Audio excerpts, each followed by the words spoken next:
आप ही ने जो बात बताई है वो अपने दर्शकों को बता देते हैं विस्तार से। आज 535 सांसद ही वोट कर पाएंगे, 7 सांसद शपथ नहीं ले पाए हैं इस वक्त, ये बड़ी खबर। और एक सीट जो कि वायनाड की राहुल गांधी ने वहां से इस्तीफा दिया, इस वजह से वो छोड़ी है। इस वजह से 542 और उसके बाद 7 सांसद जिन्होंने शपथ नहीं ली है, 535 सांसद ही वोट कर पाएंगे और इसी के आधार पर तय होगा बहुमत 268। जैसा कि हमारे सहयोगी रविंद्र कुमार ने बताया कि 268 आज बहुमत का आंकड़ा होगा और बीजेपी के पास, एनडीए के पास 300 से ज्यादा सांसद होने का दावा किया जा रहा है। तो मनोवैज्ञानिक तौर पर कहीं ना कहीं एक बड़ी बढ़त होगी एनडीए के लिए। रविंद्र,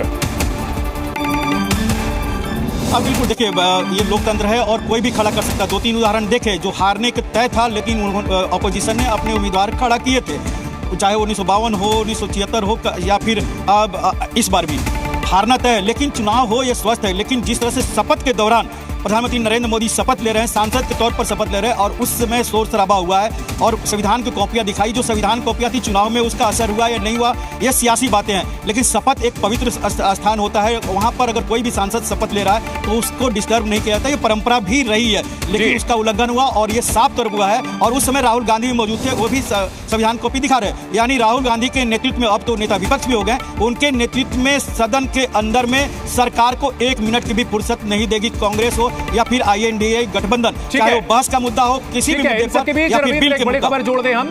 टीएमसी के विपक्ष को समर्थन से जुड़ी बड़ी खबर आ रही है। कल रात राहुल गांधी ने ममता बनर्जी से बातचीत की थी। टीएमसी विपक्ष के उम्मीदवार के सुरेश का समर्थन करेगी।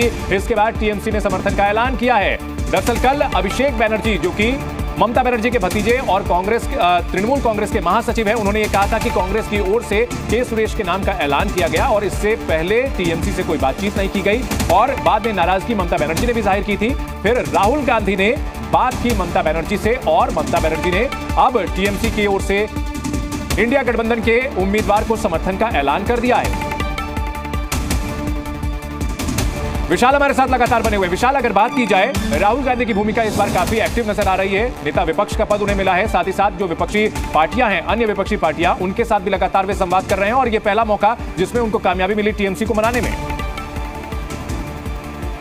देखिए, बिल्कुल यहाँ पर कांग्रेस ने राहुल गांधी को नेता प्रतिपक्ष के तौर पे उन्हें बनाया है और अब नेता प्रतिपक्ष बनने के बाद पहला एक तरह से आप ये कह सकते हैं कि अगर संख्या बल देखी जाए कि क्या इंडिया गठबंधन के जो दल हैं वो पूरी तरह से कांग्रेस के साथ खड़े रहेंगे या कांग्रेस के प्रत्याशी के साथ खड़े रहेंगे या फिर उनमें से भी कुछ बीजेपी सेंधमारी कर पाती है, ये राहुल गांधी की भी चुनौती यहाँ पर रहने वाली है। और क्या राहुल गांधी फ्लोर पर जब अभी 11 बजे हाउस शुरू होगा तो क्या वो इस पर फैसला ले पाएंगे कि उन्हें डिवीजन चाहिए, यानी वोटिंग कराना चाहते हैं या नहीं कराना चाहते हैं। यह भी राहुल गांधी के नेता प्रतिपक्ष बनने के बाद देखने लायक होगा कि वो कितने कॉन्फिडेंट है नंबर्स को लेकर, क्योंकि विपक्ष ने अपना उम्मीदवार तो खड़ा कर दिया ये जानते हुए भी कि उनके पास नंबर्स नहीं है, उनके पास संख्या बल नहीं है। लेकिन क्या राहुल गांधी यहां पर वोटिंग यानी जो प्रस्ताव है विपक्षी दलों के सांसदों का के सुरेश के लिए, क्या उसे मूव कराने की अनुमति देंगे या नहीं देंगे, ये देखने वाली बात होगी। क्या उस पर इंडिया गठबंधन के सभी दलों में सहमति बन पाई या नहीं बन पाई, अगले 1 घंटे में ये सब कुछ तय हो जाएगा।